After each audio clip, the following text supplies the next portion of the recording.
the last stage, it was Michael 1.0.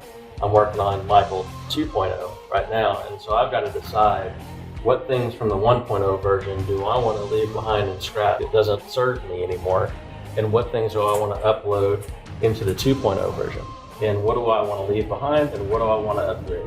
That's how I kind of stay progressing and trying to upgrade the version of myself to 2.0 and 3.0. And every step on the ladder that you go in growth that you have, you get the opportunity to make a new version, to upgrade your system. Hey, I'm Todd Dawalt, and thank you for joining the Construction Leading Edge podcast. If it's your first time listening, we're all about helping construction business owners systematize their construction business, put the right systems in place, get out of day-to-day firefighting mode, eliminate chaos, and be the CEO of your business. And we are celebrating our 10th anniversary around here. I started the podcast 10 years ago, back in March 2014, and that's related to what we have for you today. We had a live meetup. We call our live meetups the Advance Live Meetup, and our most recent one was in early March 2024 out in Del Mar, California, and we held a panel discussion. This was the very first live panel discussion podcast interview that we've done, and the topic was the CEO mindset shift. So we pulled together a few of our successful CEO Alliance members who were at the event, and here's what we discussed. How they made the transition from business operator to CEO. One thing that was terrifying for most of them at first, but something they had to get comfortable with in order to operate as the CEO, and the good snowball effect you'll see when you do this terrifying thing well. They talk about the habits and routines that have helped them make that shift to the CEO role, how they think differently about their business now, what it means to increase the tolerance for mistakes and why you need to do that. They answer the question, how do you cultivate a culture of accountability and ownership on your team?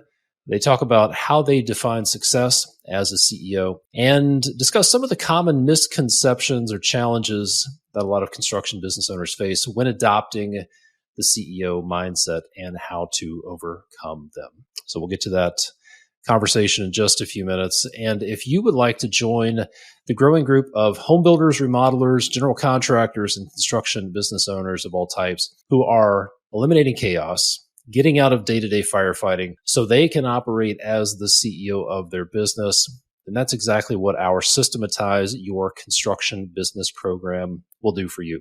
There's a 5-step process to systematize your construction business. It's proven to work. We guarantee results. And if you would like to get all the details of the Systematize Your Construction Business program and see if it's a good fit for you, here's the first step, which is the first step that all of these guys took that you're about to listen to. That first step is to go apply for a business evaluation call with my team over at constructionleadingedge.com/apply, APPLY. Or you can just go to constructionleadingedge.com and hit the Apply Now button. There's also lots of other good resources for you at the website. So go to constructionleadingedge.com and tap that Apply Now button. Now, let's get to that panel discussion on the CEO mindset shift. Enjoy. Thank you all for being part of this. This is the very first in-person podcast interview. I don't have a screen to hide behind, so this could be a giant disaster. We welcome that. Yeah. So especially when you look to your right. You always tell people to walk away from their dumpster fire. yeah, not embrace it. Okay, so we're going to talk about the CEO mindset today. We asked these guys to chat. We'll it's be an open discussion. So let's start with introducing. We've got Alex Gregg from Franklin, Tennessee, which is just south of Nashville. Build single-family homes, new construction, and I have a team of 7 employees. Hey guys, Michael Moore. I'm from McKinney, Texas, just north of Dallas. We work in the entire DFW market. Our company is Waterton Construction Group, and we have a team of 12 employees, and we are a land development hardscape contractor. Alex Thompson with Mona Construction Group. We're out of Indianapolis. We have about 8 employees. Been in business for now 15 years with that banner. Awesome. You guys have all gone through our program, gone through SYCB. Michael and I have worked together 4 years or so. Yeah, going on 4.5 months. Yeah. And then Alex Gregg, we've worked together a couple of years. Yeah, 2 or 3. Two or 3 years. Yeah. Yeah. So these guys gone through the program, implemented stuff, seen some results. So we want to talk about the CEO mindset. Here's a question that I'd like all of you, each of you, to answer. And it's, what were the key shifts you experienced when you transitioned from thinking of yourself as a business operator to thinking of yourself as a CEO? And then how did that impact the business? What kind of results did you see from that?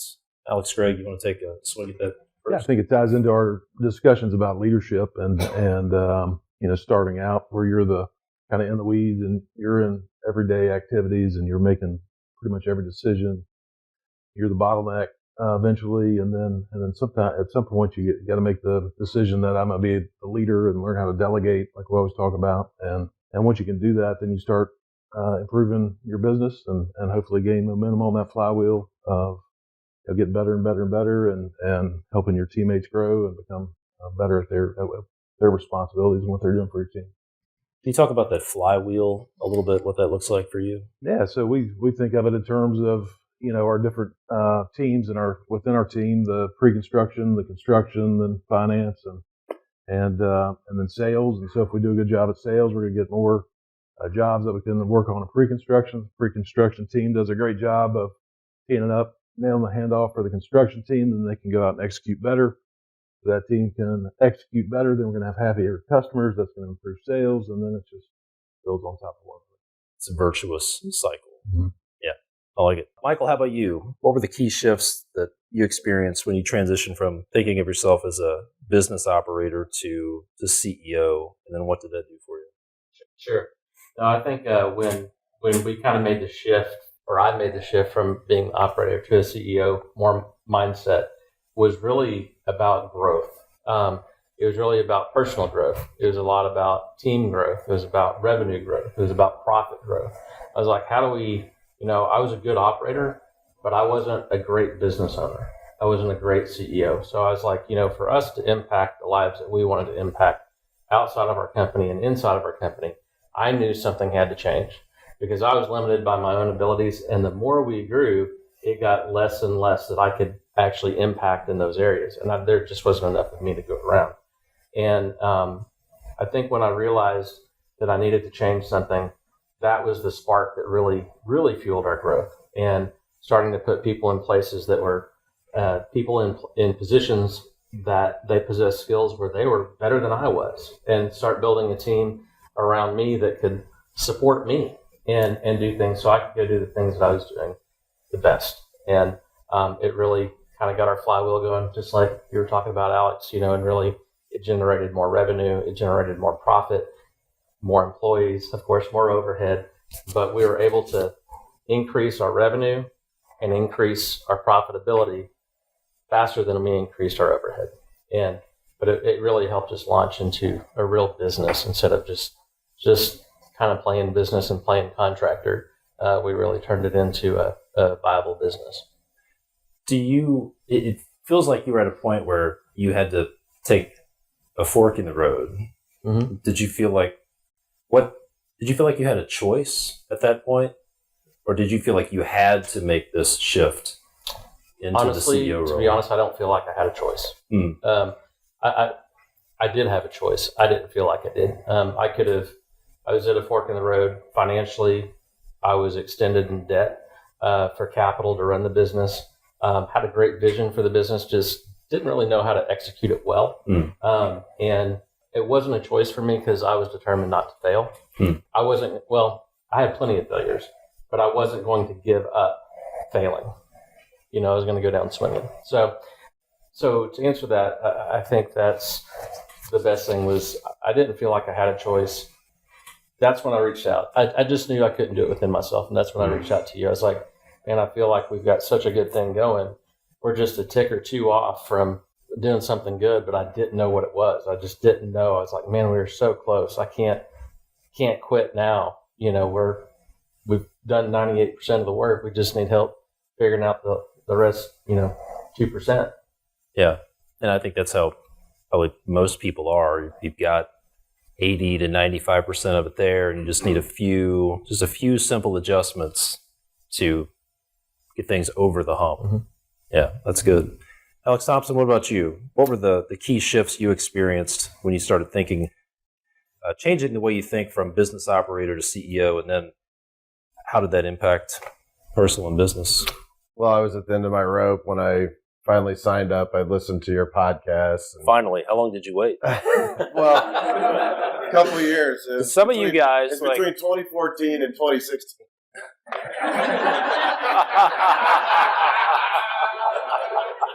Fair enough. I joined the hockey stick. So I was at the end of my rope where I was at when I reached out to Construction Leading Edge, and I felt that I was at a point where I couldn't grow anymore. The frustrations were never ending, and the big shift happened when you went through, or no, it was Manish went through the breakdown of all the different things. I watched the video where it was like you're losing this amount of money on this, and you're losing this amount of opportunity, and I'm like, I know. I already had all those answers. So the big shift happened. You could say it happened after we went through SYCB, but for me, it was like I knew I had signed up for something that was going to be transformative. So. Yeah. And what sort of, since you've started thinking as the CEO, what have been some of the ripple effects of that for you? Really, just in the way you think about your role in the company. It allows me to look out for the opportunities that everybody that's involved in my organization or organizations, because I have two different companies, it allows them to look at me as somebody that's trustworthy and finding the opportunities that we all want to be involved in. So that's been a big step. Got it. Good stuff. Let's talk about habits and routines. So as part of the CEO Alliance, you guys are focused on setting long-term goals and then turning those goals into reality. What are some habits and routines that you guys have found that help you maintain focus over the long haul with that? Just could be simple things, could be complicated things, but Alex Gregg, what about you? Yeah, so I would say I was inspired, first of all, by one of our fellow CEO Alliance members, Andy Culp. He had the morning routine and kind of inspired me to start developing that. So I've really put that in place over the past couple of years. Used to be a night owl, staying up late, not waking up as early as I need to. Now I'm waking up at 4:45, 5 o'clock every morning. And then that just gets me in the right mindset to be productive. And then shutting down the day is important to me as well. So when you end the day, if you can identify your next biggest items that you got to tackle tomorrow, you go ahead and put that down on paper. That helps you go home and be with your family and not have to worry about tomorrow. And then also at the end of the week is very important to make sure you do kind of the same thing, wrap up the week, kind of get everything on paper, have a game plan going into the next week. And the more you can align those with those kind of CEO goals, the closer you're going to be to becoming that CEO. So, we still have fires that we have to put out, things that we have to do with our construction team, our guys at the field or in the office, but the more we can align those, the better. Yeah. Good. Michael, what about you? What kind of habits and routines have helped you to stay focused on the long-term goals? I think really setting the goal, a long-term goal to start with. I think just looking at least a year out, maybe 2, maybe 3 years down the road. That's really what I did. For each person, it may be a little different, but that's what I did. I had a 3-year plan. I had a 1 year, a 3-year, and a 5-year plan. And so looking at that really helped me see, okay, if I'm saying, and it really makes you stop and think, okay, where can we go? What do we want this to look like? What do I want this to look like in 3 years? And it puts some borders on what you have to do. So if we want to go from X to Y to Z, we have to do certain things. we're putting real numbers on it and said, hey, we want to be at this revenue, we want to be at this profit, and how do you do that? And building in how many people you need to do that, thinking that through. So I think the first step was really just getting the plan, and then going back and breaking it down into simpler pieces of quarterly goals and annual goals for the team, not just me, but for the team to say, hey, here's how we're going to get to the year-end goal this year, which will propel us into the next year and the next year. And since we've been doing that, we have met or exceeded those goals every year, and it's really, really, really helped us a lot. And so that's one habit, and then the other habit is just setting up a CEO schedule. And I still have to be disciplined in this. I don't have it perfect, but sticking to dedicated deep work sessions to turn off my phone, get away from the office, and just work for a block of 2 hours and work on things just to say, hey, this is very important. I'm gonna prioritize it, and everybody will benefit if I can make these things important enough to get away and focus on them. Yeah, that's good. Yep. Alex, what about you? What habits and routines have been helpful for you? The CEO schedule has been very helpful. The first time, when you start SYCB, it's what module 1, you set your CEO schedule. And that has allowed me it was the first step in valuing my time. So valuing other people's time as well. I'd always, if I was ever late to an appointment before, I would apologize to subs or a client or a family member. It's like, I'm wasting your time, and I apologize. But really the long-term planning, where it goes to the 12-month outcome, everything goes from, right to left. The CEO schedule allows me to see where the opportunities are going to be for the personal downtime. And that has reduced a level of anxiety that I used to have by there's something out there that I'm not getting done. There is some personal event I'm going to miss. And so that has been a really good habit to keep up on. And on that note, it was my wife would keep a lot of the dates and times in her head for 3 children. So one being which is that I created a family CEO schedule as well, and it overlays on top. And that's been helpful because that's kind of released her from the burden of having to remember all these different events. So that has, indirectly improved our relationship. So. Yeah. You mentioned right to left thinking. We talk about this a lot, but for people maybe listening or somebody in here is like, what's that mean? What does right to left thinking mean to you? Well, we set the outcome of the goal that we want to achieve. And then we go, that starts on the right-hand side, because that's usually where we put the goals on the equation. Then as we move left from that and create the habits and goals that we're going to do to accomplish that. And then we create the foundation of those goals. So. Yeah. Jeff Bowers shared something a few months ago. It was, I may butcher this, but correct me. It was a military helicopter pilot, I think, and can you say that and I'll repeat it for everybody? What he said in the military would compel events to fit the plan, or meet the plan. So to compel events to meet the plan. So make a plan, and then you compel events to meet the plan. To me, that's right to left thinking. Let's make a plan, and then what would it take to make it happen? Set the goals, create the habits, put the foundations in place to make it happen. Good stuff. Okay, I'll ask each of you guys a couple of different questions. Alex Gregg, let's talk about a culture of accountability. This is something that we've talked about today, and we talk about it a lot. First of all, what does a culture of accountability, what does that phrase mean to you? And then how do you practically cultivate a culture of accountability? What do you think? Yeah. So what does that mean? Culture of accountability. I think it's when everybody on your team knows what's they're responsible for, and who's accountable for what. There's no question on who's going to handle this or that. And when it's it doesn't take talking about it every time. It's just automatically known by your team. I think that's a culture of accountability, and then people wanting to live up to that. To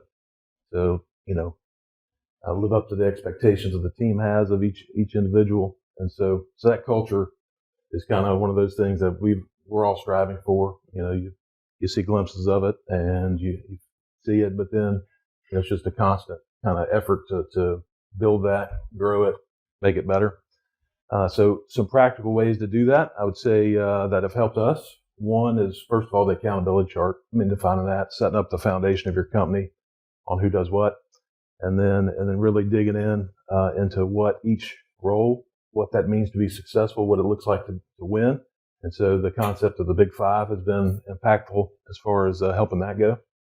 And so a lot of times your team members don't know what winning looks like. They don't know what you're expecting, and those expectations aren't clear. And so they may think they're winning, but they're not. You're frustrated, and then they get frustrated. And so if you can really spell that out, make it easy to understand is critical. And then I like the concept of putting a number to everybody. Everybody has a metric. And so if you can track some of those, it's just pure data. There's no subjectivity to it. Mm. And so you can look at how we're performing. So through some of those numbers, some of those metrics. Yeah. What would you say are some symptoms of a culture of accountability?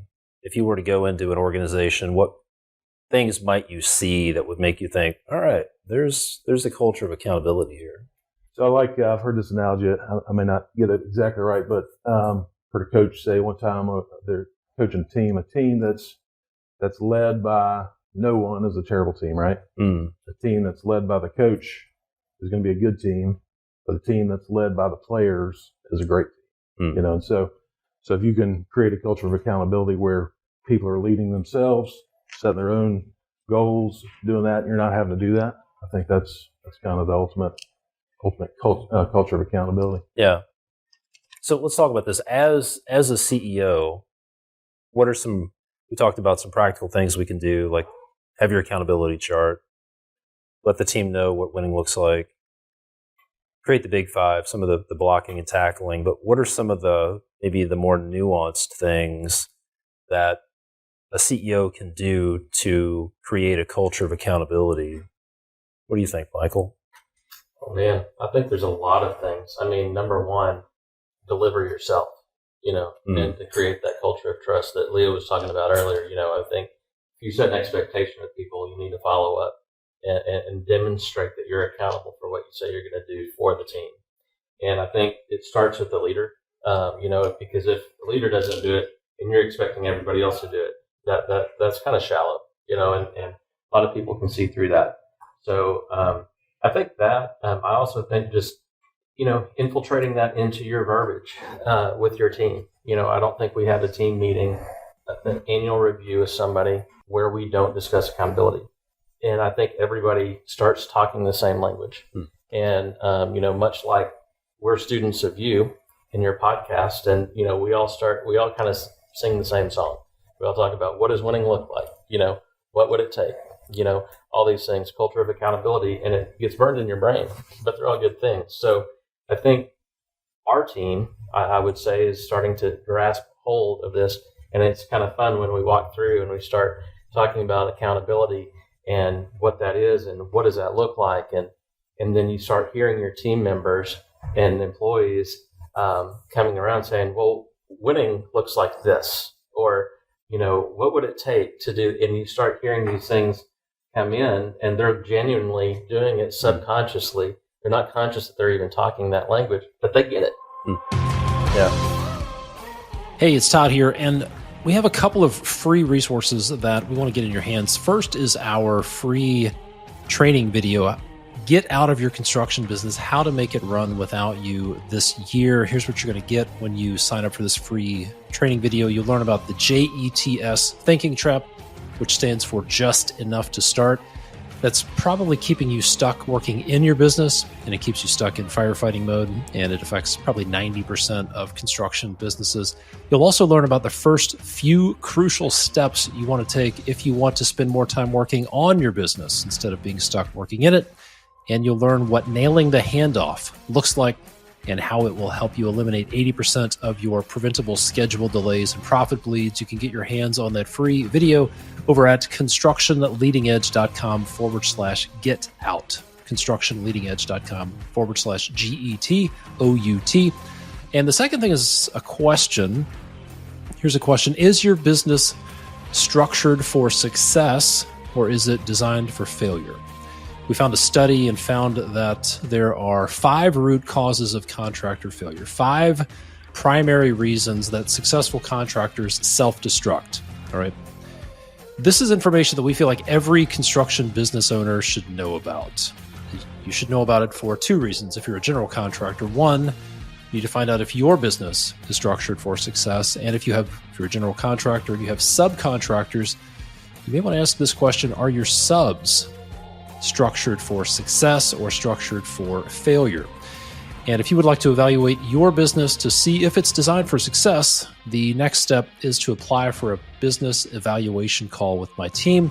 We'll go through these 5 root causes of failure, evaluate your business, and then give you some pointers. Highlight the red flags, the early indicators that you may want to focus your energy on. And if it makes sense, we can talk through the details of our Systematize Your Construction Business program that will ensure it is structured for success. If you would like to schedule your free business evaluation, go to constructionleadingedge.com/apply, APPLY, or simply go to our website, constructionleadingedge.com, and tap the Apply Now button. Now, let's get back to the episode. Alex, what do you think about this question? We're talking about a culture of accountability, and for some people, that doesn't sound attractive. Some people might think, well, my people don't want to be held accountable. Do A players want a culture of accountability? Absolutely. When, whether or not you look at your career or job, however you see it, and working in construction, there's always some other industry, at least, that you admire, and you notice how professionally run that industry is.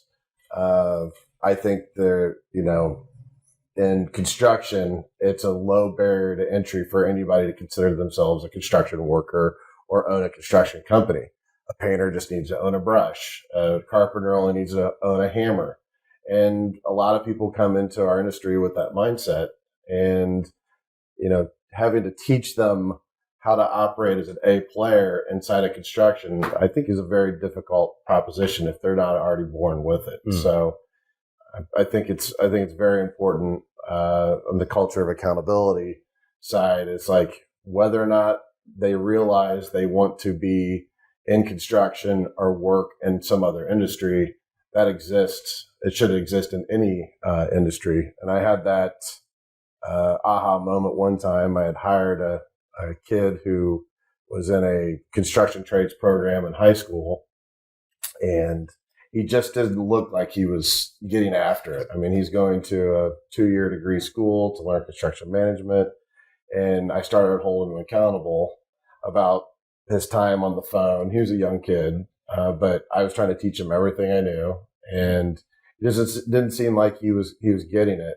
And I said, do you really want to be in this industry? It requires a lot of what you have to give in order to be here. Long hours, people yelling at you. You could probably find some other job. Sounds pretty attractive. Yeah, sounds pretty attractive. I was really selling him on it. So.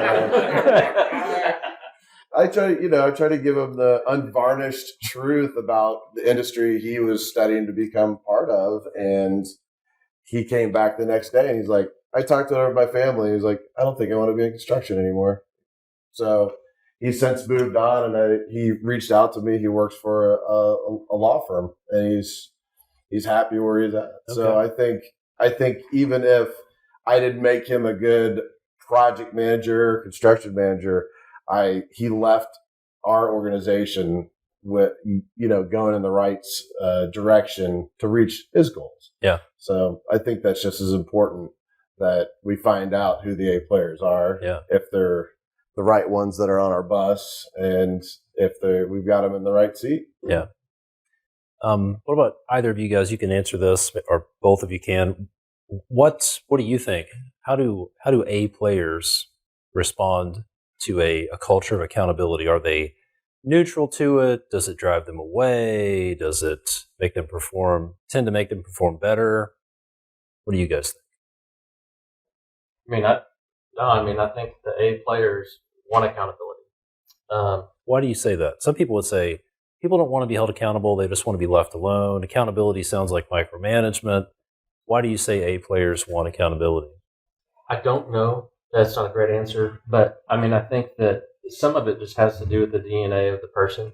Do they have enough care and want and ownership in what they do to be on the team, which makes them an A player, right? Mm-hmm. So to me, which is a huge component of an A player. If they don't have that component, they can be the most talented person in the world. I don't see how they can become an A player without that mentality. Yeah. So I think they like it because it helps unify the vision. It helps get everybody on the same page. And especially when they're an integrator role, I think it helps them set expectations to the people that work with them and report to them. So the expectations are clear. And there's the waters aren't muddy. I think one of your quotes that you say, what's the fastest way to kill a horse? Assign 2 people to feed it, right? Yep. So I think that it avoids that a lot and kind of gets it out a point of clarity for the whole team, and everybody knows what the mission is and what their role is to accomplish it. Yeah. What about you, Alex? How do A players? You got some A players, some rock stars on your team. How do they respond, or how have they responded to culture of accountability? Yeah, I think A players definitely embrace that, and a lot of it is just their makeup, their DNA. But I think you can also have somebody not in the right fit, and they're not going to be held accountable because maybe it's not their area that they need to be in. They maybe need to go to a law firm, or it may not be clear on what that looks like, and so that's challenging. But once they do know that, and I think they totally embrace. They want to win. They want to do good. They want to please everybody on their team. And I think that's, if you give them the clear direction, then they can go do that. Yeah, they want that. So I'm curious, how many of you, after you've gone through the process of setting up your accountability chart, clearly defining roles and responsibilities, how many of you have had a B or a C player leave? And how did you feel? There are quite a few hands going up. How did you feel about the fact that this B or C player left? Thrilled. Thrilled. For them too. Relieved. It's good for them. You're not doing anybody any favors to have somebody bouncing along in the wrong seat on the bus. They're miserable. You're miserable. An opportunity to upgrade your roster. Yeah, it's an opportunity to upgrade your roster. Yeah. As well as help the employee. If I can make an observation about the A players. It is just DNA. A players, they are defined as the wise people. They're the ones who want to improve. A players want to improve. They embrace accountability because they have their own goals.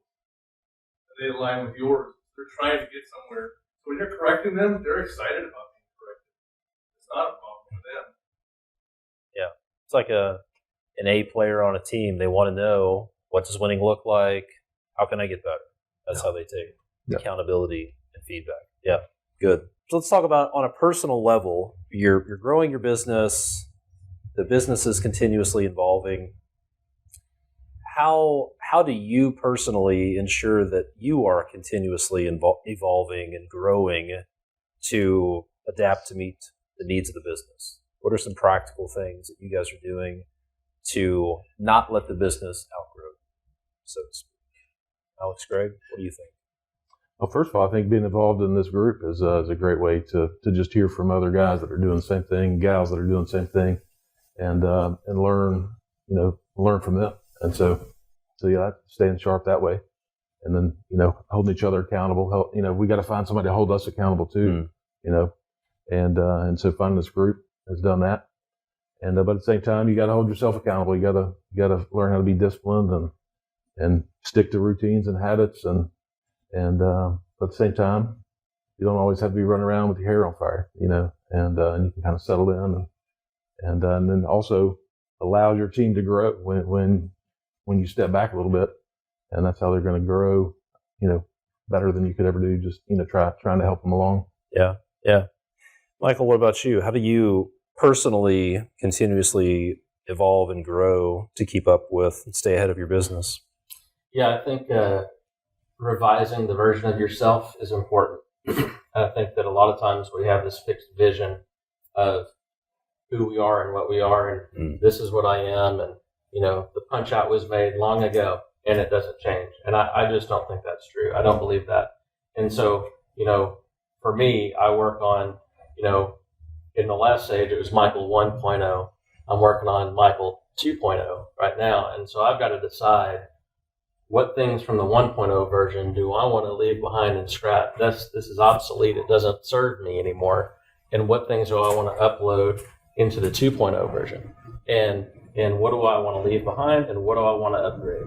And so I think that's how I kind of stay progressing and trying to upgrade the version of myself to 2.0 and 3.0. And every step on the ladder that you go in growth that you have, you get the opportunity to make a new version, to upgrade your system. But if you look at it that you're this 1.0 and you were punched out long ago, you've got this fixed mindset that you are what you are and it is what it is. And I think that the other thing I would say is just something personally. I had a realization several years ago, and we talked about this on a previous podcast, I think, about just I'm a Christian, and I pray a lot. And one of the things that I think about is being a steward of the business that God's given us to manage. And it's not so much that it's my business that I get to possess and control. I really have to get out of my way and say, okay, God, what do you want me to do with the business you've given me the opportunity to manage? And when I do that and I ask myself that question, it allows me to go work on those new versions, the 2.0, the 3.0 Michael, and really hone and polish that and delete things out that I don't need anymore. Yeah. Some things need to go away. And so that's what I'd say. I love that. That question, what do I want to upload to version 2.0? And then what do I want to delete? Yeah. Sounds like kind of it's a continuous process. And I think the reality is we're never going to arrive, right? This is just a process of continuous growth. Yeah. What about you, Alex? I've become more humble through this process. And by becoming more humble, I have opened myself up to other people's ideas, not solving their fires. And by stepping back and letting, and not having to be the person that has all the answers like we felt like we should have when we started our business. That's what made us the expert to begin with and why people hired us. As we step back, the innovation can come from your own employees. They're your eyes and ears. I mean, it's better to have multiple sets of eyes on problems or innovations coming down the pipeline that you can't see everything. So I feel that it's important to elevate everybody in your organization. So let's talk about letting go. That seems to be one of the keys to growth. To get from one level to the next, you have to let go of a lot of stuff. The 1.0 thing, sometimes you have to let go of control. How do you practically let go? Or here's a better question. What's one thing that you've had to let go of so you can get from one level to the next? Being the best. I think we're pretty egocentric people as business owners. Wait a minute. Except for you, Todd. You guys going to let him talk about you? But I think we would all agree that we all have pretty big egos, and especially when you have so much experience and you're an expert in your field. Yeah. I mean, you didn't get that through, just waking up one day and being a great contractor, builder, tradesman. That's through a lot of blood, sweat, and tears and a lot of failures that you learn from, and so you take pride in that and you're pretty determined. But I think for me, what I had to let go of being the smartest person in the room, and realize that I need to surround myself with people on our team that have a passion for things I don't want to do and that are much better equipped to do things I don't want to do, and then just focus on my strengths. Now, that's a progression. That's the 2.0, 3.0, 4.0 Michael as we go along. But I have to start recognizing and shedding off the things that I'm not good at in time and do it little by little. It's not immediate, but you have to work towards that. Yeah, that's really good. Yeah. Alex Gregg, what about you? What's one thing you've had to let go of? That always has to be my way. That I feel like I've got some pretty good ideas and I want to try to implement them and tell the team this is how it's going to be done. Figured out that doesn't work very well. And so letting go of that having to be in control, having to be your way and let them, come up with their own decisions and their own ways and strategies and plans of attack. And so if you can do that, then they're going to buy into it more. And then sometimes they're even going to come up with better ideas than you could even, thought of. Yeah. And then also letting go of having to add value to everything. Every conversation that comes up, feeling like, oh, well, you could also do this. And I think that takes away from the buy-in. Yeah, that's good. What about you, Alex Thompson? Yeah, to touch on that, it's really the micromanaging of the process. I would say I had to let go of the quality control aspect of having to be on the job site. To be on the job site, it felt like somebody was going to miss something, and through having these processes that we have in place now, I can see where the mistakes were made, and they're not insurmountable to fix, but there's a process for that. So just letting go of having to be involved in every aspect of the project. I do my part, you do your part, everybody wins. How does it feel to be able to let go? Is it like a scary feeling? Is it liberating?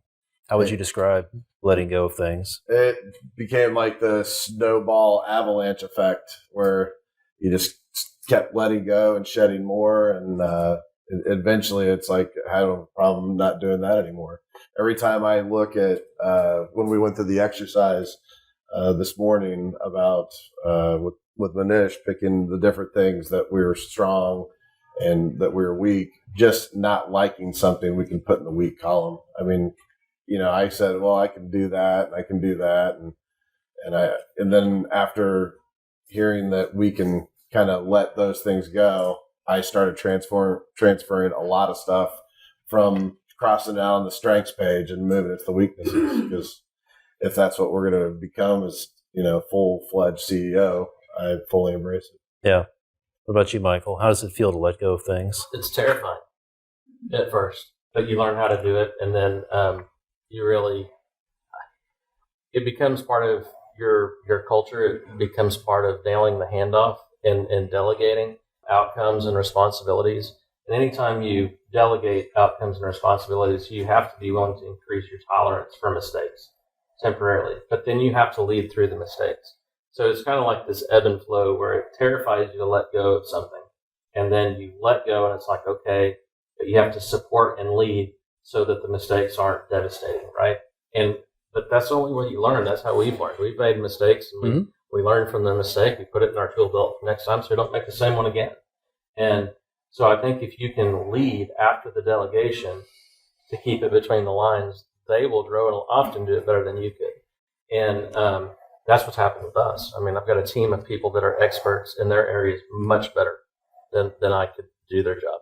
And so, yeah, it was terrifying at first, but once you see that happen, it just, that it's kind of like the avalanche effect or the snowball effect you were talking about. It gains momentum, and you start teaching other people how to do that, down to even somebody that answers the phone and, takes orders over the phone or whatever the case may be. Like, there's even something that they can delegate to somebody that's servicing us. Like, why are we doing their job for them? That's their role. Push it back to them. Don't waste your time doing something that we've paid them to do. Right. It's that simple. Yeah. Yeah. What about you, Alex Gregg? Yeah, so I'd say, at first it's definitely tough to let go. I mean, I remember thinking there's no way I could ever not do an electrical walkthrough again, ever, or a trim walkthrough, like there's no way I can't be there. But no longer am I at any of those, And so when you when you are able to let go and you kind of reach that place, I think if you can change your mindset to look at these, any tolerance for mistakes that come up, look at these mistakes as opportunities, to get better.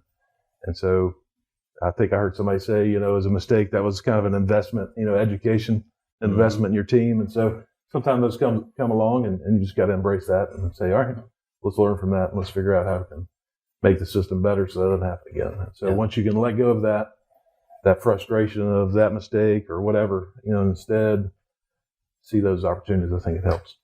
I think that's a big mindset shift is there's a problem. You can either, the 1.0 version might beat yourself up over it and go in this wrong direction. The 2.0 version says, okay, this is an opportunity. We have a bug in the system. How can we fix it? How can I make this the last time I ever have to deal with this? Different. It's a different way of looking at mistakes. Different way of, how do you guys, I'm curious, do you think about failure differently now than you did a few years ago? Mistakes used to be more hard work, and then you can look at it as just opportunity. And that's how I choose to look at it. So a learning moment. We're on this earth to learn. So the having transformed mistakes into opportunities, I'm still learning. Even if it's a mistake that is done again, you still have something to learn from that. Yeah. Do you think differently about failure? That word failure? Oh yeah, especially recently, just reading the book, The Gap in the Game. And I think if you're living in the gap, if you haven't read the book, it's a great book. A lot of us have read it. But if you're living in the gap, you're focused on the negative about the mistake. If you're living in the game, you're going to find the win about the mistake and say, what you said. He said, find the opportunity. There's a win in everything. Everything negative has a win in it if you can have that perspective. So I definitely see that there's opportunity within mistakes for sure. Yeah. What about you, Alex? Do you think differently? How do you think differently about failure than you did a few years ago? Yeah, absolutely. I love the quote by, I think, Nelson Mandela that we shared maybe at the last meetup. But you don't lose, you either win or you learn. So yeah, definitely look at it a lot differently. Yeah, it's good. So you mentioned books. Let's talk about resources, books, or tools that you could recommend that have been instrumental in your journey toward embracing a CEO mindset. What do you recommend? So like Traction, Atomic Habits, 10X is easier than 2X. Yeah. Reading the E-Myth now, so probably leaving something out. But yeah, Organizational Physics is another good one. Those are good ones. So. Yep. Michael, what about you? I echo the E-Myth, especially if you're just starting out as an entrepreneur, business owner. That's a great, I think that ought to be required reading for everybody that wants to get in. Agreed. It's just fantastic. The name's escaping me. I think it's the Extreme Ownership by Jocko Willink and Leif Babin. Yes, it's great. Fantastic. Good to Great. That's another really good one. Think and Grow Rich by Napoleon Hill. That's another good one. Man, there's a lot. The Gap in the Game is another great one. Golly, man, I know I'm leaving. I've read 22 books last year. I know I'm leaving many out that were really good that deserve credit. But that's where I'd start. That's a good list. Yeah. Alex, what about you? Books and resources you would recommend? I have just a couple books. One is The Blue Ocean Strategy. I forget who the author is on that, but they have several books. Also, what that's allowed me to do is see more opportunities than I thought existed. So we're always competing with one another. You can differentiate and go to and create your own markets. So I feel like that gets you into an abundance mentality. And then The Coaching Habit, which I just finished up, is great because you start flipping your mindset on not solving everybody's problems. So you help work with them, work with your employees. I even started doing it with my kids. I'm thinking about doing some coaching for sports, and I think of that stuff in mind. How can I lead better to people creating better habits? So, and then there was the 3 Laws of Performance. I forget who does that as well, but that's a really good book. It's a good list. Good list. Anybody have a question for these guys about the CEO mindset? Any questions? All right. Well, in that case, we're going to wrap it up. So, gentlemen, thanks for being on this panel discussion. Appreciate you sharing all this stuff. It seemed like it wasn't a dumpster fire after all. It all went really well. So we're going to wrap this up, and maybe we'll do this again in 10 years. We'll see. All right. Sounds good. All right. Thank you. Thanks, guys. Thank you. Hey guys, Todd here. Thanks for listening. 2 things before you get out of here. A couple of resources I want to get in your hands. First is that free masterclass, Get Out of Your Construction Business, How to Make It Run Without You. Learn about the JETS trap that's keeping you stuck working in your business. Learn the first few crucial steps if you want to spend more time working on your business instead of working in it. And learn how to nail the handoff to make your phone stop ringing. You can get that free masterclass by going to constructionleadingedge.com/get out, GETOUT. The second thing is your business designed for success or is it designed for failure? We did a study and found that there are 5 root causes of contractor failure, 5 reasons that successful construction businesses self-destruct after studying hundreds of successful companies. This is information we feel like every construction business owner needs to look at. So if you would like to evaluate your business and learn, is your business designed for success or designed for failure, then the next step is to apply for a free business evaluation call with my team. We'll get on a call. We'll go through those 5 root causes of failure, share those with you. We'll evaluate your business, see where there might be some early leading indicators or some early signs that you want to jump on. And then if it makes sense, we'll talk through the details of our Systematize Your Construction Business program. So to schedule your free business evaluation call, head over to constructionleadingedge.com/apply, APPLY, or go to our website, constructionleadingedge.com, and tap the Apply Now button. Those links are probably going to be in the show notes, or if you're watching on YouTube, they'll be in the notes below this video. And as always, thanks for listening. If you get value out of this podcast, if you could share this with somebody, if you could leave a rating and or a review on the podcast player of your choice, that would mean a lot to me and help spread the word out there. So thanks for listening. We'll see you next time.